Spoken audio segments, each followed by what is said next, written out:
Back when I was growing up, there was a popular radio newsman named Paul Harvey. And one of the things that he did, he called the rest of the story. And this was basically where he had some little known facts and details about a person or event that were well known in other ways. And this just added so much more understanding to the person or event. And as I've been doing stories about John chapter 4 and the woman at the well, I wanted to share some other details that I learned about this woman a few years ago that go beyond what we have there in the Bible. Because in church history, there's some fascinating details about her life. She became known as Fotini of Samaria, which means the luminous one. And in Eastern Orthodox Christianity, she's considered a saint.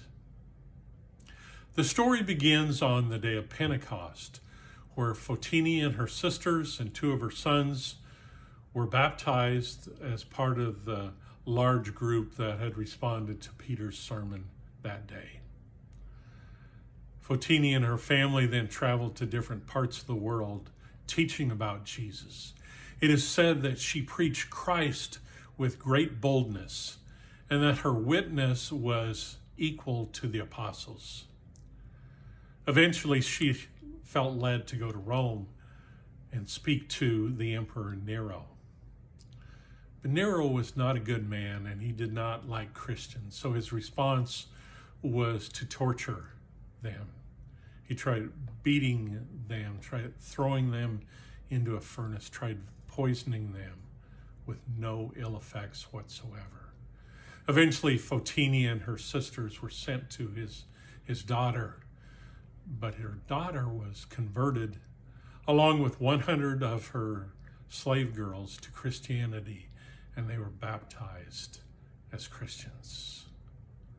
Now, eventually, the rest of her family was killed, and Fotini was thrown into a well, and eventually she died from that also.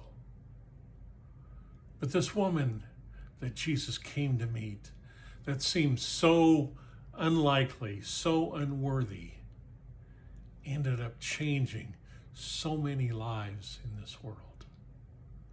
It's amazing what God can do. And now you know the rest of the story.